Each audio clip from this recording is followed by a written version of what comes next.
नमस्कार। आज मैं फिर लेकर आई हूँ अपनी प्रिय लेखिका मालती जोशी जी की कहानियों में से एक बहुत ही उम्दा कहानी जिसका नाम है कड़वा सच। तो आइए शुरू करते हैं कहानी। दूसरे मेहमानों के साथ जब रजनी ने भी अपना सामान बांधना शुरू कर दिया तो मैंने उसे आड़े हाथों लिया। यह कोई शराफत है? यह तो हुआ नहीं कि 4 दिन पहले से आकर मेरा हाथ बटाती। ऐन बारात चलने के वक्त महारानी टैक्सी से उतरी हैं और अब जाने के लिए भी सबसे पहले तैयार खड़ी हैं। हद है। ऐसी कौन सी नौकरी है जिसमें छुट्टी का प्रावधान ही नहीं है? छुट्टियां तो मेरी सब की सब बकाया है रे। पर क्या? मियाँ की याद आ रही है तो साथ लाना था ना। मैंने तो सपरिवार आने को कहा था। एक तो मुंह उठाए अकेली चली आई और अब नखरे दिखा रही हो। कोई टेलीफोन नंबर हो तो दे दो, मैं अभी कोकिल जी को फ़ोन लगाती हूँ। पागल हुई हो? यह कोई उम्र है उनके लिए भी सुनने की? मैं तो पिंकी के लिए जल्दी मचा रही थी। क्यों? उसे क्या हुआ? होना क्या है, एक आध बिटिया होती तो तुम्हें पता चलता। लड़की को घर छोड़कर आते हुए कैसा लगता है। तो उसे भी ले आती ना। मेरा बेटा तो बहन के लिए तरसता ही रह गया। यहाँ जो भी आई सब शादीशुदा थीं, बस दिन भर अपने बच्चों को टांगे हुए पति के आगे पीछे डोल रही थी। दूल्हे के पास घड़ी भर बैठने की किसी को फुर्सत ही नहीं थी। ना कोई हंसी ना मजाक। सच, पिंकी आती तो रौनक हो जाती, नेहा को भी साथ हो जाता। उसके प्रैक्टिकल चल रहे हैं ना, इसीलिए तो साथ नहीं ला सकी। उसे लेकर आती तो फिर मुझे कोई चिंता नहीं थी। तुम जितने दिन कहती मैं रुक जाती। वैसे अब भी तुम्हारा चिंता करना फिजूल है। घर पर पिंकी अकेली थोड़ी ही है, उसके भाई हैं, पिता हैं, फिर चिंता कैसी? वो एक कसैली सी हंसी हंसती। लड़कों का कोई भरोसा होता है? हवा की तरह इधर से आए और उधर निकल गए। और उनके पिता, वे तो बच्चों से बदतर हैं। बिना कहे सुने घर से गायब हो जाएंगे तो आधी रात गए घर लौटेंगे, और घर में रहेंगे तो अपने जैसे 4 निठल्लों को जोड़ लेंगे। हम माँ बेटी चाय बना बना कर हलकान हो जाती हैं। ऐसे ऐसे नमूने इकट्ठे कर लेते हैं कि देखकर उबकाई आ जाती है। मुझे एकदम हंसी आ गई। वो चिढ़ गई। इसमें हंसने की क्या बात है? हंसने की तो बात ही है। तुम शायद भूल गई कि कभी ऐसे ही नमूनों पर तुम जान छिड़कती थी। मुझे खूब याद है। भूलने की मोहलत ही कहाँ मिली है। एक नमूना तो ज़िंदगी भर के लिए गले में बांध लिया है। इसीलिए तो डरती हूँ मेरा बस चले तो उन लोगों की छाया भी पिंकी पर ना पड़ने दूँ। मेरा जो हुआ सो हुआ, अब उसकी ज़िंदगी क्यों बर्बाद हो?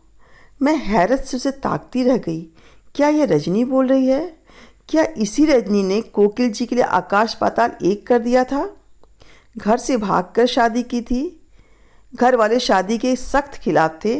कोकिल जी के विजातीय होने पर उन्हें इतनी आपत्ति नहीं थी, पर उनके कवि होने पर सख्त ऐतराज था। ऐसे लोगों को वे घर गृहस्थी के लायक नहीं समझते थे। पर उस समय रजनी ने बड़ी दिलेरी से कहा था, मैं तो चाहती ही नहीं कि वे घर गृहस्थी के चक्कर में पड़े। मैं तो चाहती हूँ कि वे दीन दुनिया से बेखबर होकर बस लिखते रहें। खर्च की बात रही तो 2 आदमियों का खर्च ही कितना है? उतना तो मैं भी कमा सकती हूँ। आखिर मेरी डिग्री किस दिन काम आएगी? रजनी का वह तेज, वह दर्प कहाँ भी ला गया। ये तो उस पुरानी रजनी की परछाई भी ना थी। कैसी बुझ सी गई है। एक बात अच्छी हुई कि मेरे बहुत मनाने पर वो 2-4 दिन रुकने के लिए राजी हो गई। मुझे बहुत खुशी हुई। भीड़ भाड़ में ढंग से बात भी तो नहीं हो पाई थी। मुझे तो लग रहा था जैसे बरसों हो गए हैं हम लोगों ने जी भरकर बात ही नहीं की है। इंदौर तो मैं अक्सर आती रहती हूँ, पर मेरा पूरा वक्त रिश्तेदारियाँ निभाने में ही बीत जाता है। रजनी भी अपनी नौकरी, अपनी गृहस्थी में व्यस्त हो गई है। पहले किसी फुर्सत अब दोनों के पास नहीं है। इसके बावजूद जब कभी मिलना हुआ, हमेशा लगता रहा कि रजनी में अब पहले किसी उस्मा नहीं रही। सब कुछ बड़ा औपचारिक सा लगता। कोकिल जी भी अब पहले जैसे मस्तमौला नहीं रह गए थे। उनके ठहाके भी खोखले लगते थे। रजनी से मिलने के बाद एक अजीब सी उदासी मुझे घेर लेती थी। लगता था कि वो बहुत बदल गई है, पर फिर अपने मन को समझाती समय के साथ सब कुछ बदल जाता है। मैं ही क्या पहले वाली रह गई हूँ? सच तो यह है कि हमें अपने बुढ़ापे का पता अपने हमउम्र वालों को देखकर ही लग पाता है। फिर भी मुझे अच्छा लगा कि रजनी रुक गई है। शायद इस माहौल में हम ज़्यादा खुलकर मिल सकेंगे। रजनी का बिस्तर मैंने अपने कमरे में ही लगवा लिया था। सोचा था रात भर जमकर गप्पें होंगी, पर बिस्तर पर लेटते ही नींद आ गई। पिछले 8 दिनों में पहली बार मुझे जरा ढंग का बिस्तर मिला था। सब कुछ ठीक ठाक निपट जाने से मन पर कोई तनाव भी न था। थकान तो खैर थी ही, नींद आना स्वाभाविक ही था। रजनी भी बेसुध होकर सोती रही। मुझे तो मुंह अंधेरे उठना ही पड़ा। एक मेहमान जीटी से जाने वाले थे, पर रजनी 9 बजे तक सोती रही। मैंने भी उसे नहीं जगाया, पर जब घर में चाय का चौथा राउंड शुरू हुआ तो मुझसे नहीं रहा गया। चाय लेकर उसके सिर पर ही जा खड़ी हुई। मैडम, बेटी हाजिर है, अब उठिए भी। उसने बड़ी मुश्किल से आंखें खोलकर मेरी ओर देखा, फिर एक भरपूर सी अंगड़ाई लेकर उठ बैठी। मेरे हाथ से चाय का कप लेकर बोली, थैंक्स। पता है आज कितने दिनों बाद मैं इतना सोई हूँ। कितने अरसे के बाद मुझे किसी ने बिस्तर पर चाय दी है। इसीलिए तो कह रही हूँ महीना 15 दिन रुक जाओ, मैं रोज़ तुम्हें बिस्तर पर चाय दिया करूँगी। मेरा वश चले तो मैं यहाँ हमेशा के लिए रह जाऊँ। सच, रोज़ की भागम भाग से एकदम थक गई हूँ। कभी कभी मन करता है कि नौकरी ही छोड़ दूँ। तो छोड़ दो, तो छोड़ दो, उसने मेरा मुंह चिढ़ाया। नौकरी छोड़ दे तो खाएंगे क्या? उसके स्वर में एक अजीब सी वेदना थी। मैंने हौले से पूछा, कोकिल जी क्या सचमुच कुछ नहीं करते?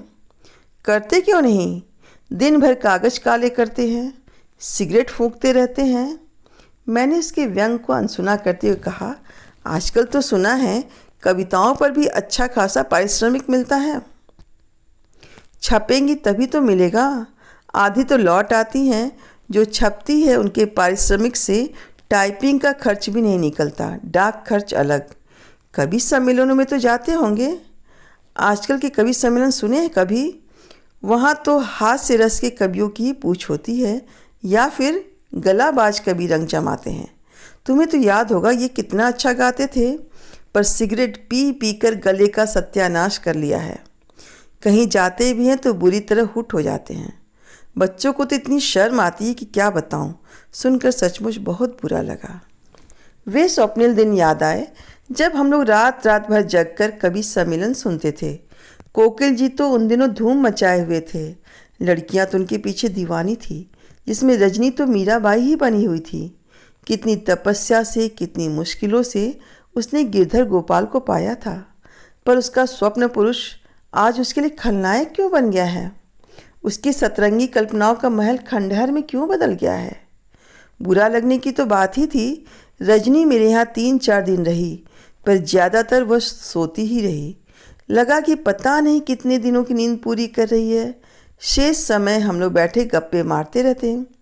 एक दिन अचानक बोली, तुमने तो मुझे पीहर का सा सुख और आराम दे दिया। मैं तो अब तक इस सुख से अनजान ही थी। आज पता चला कि बुढ़ापे में भी आंखों को पीहर याद आता है। उसके बाद केवल एक बात नहीं थी, व्यथा का एक पूरा दस्तावेज थी। मैंने तरल होकर पूछा, रजनी, क्या अब भी वे लोग तुमसे नाराज़ हैं? मैं तो सोच रही थी इतने सालों में सुलह हो गई होगी। सुलह कहाँ से होनी थी? इतने दिनों तक जब अम्मा बाबूजी ही नहीं पसीजे तो उनके बाद तो सवाल ही नहीं उठता।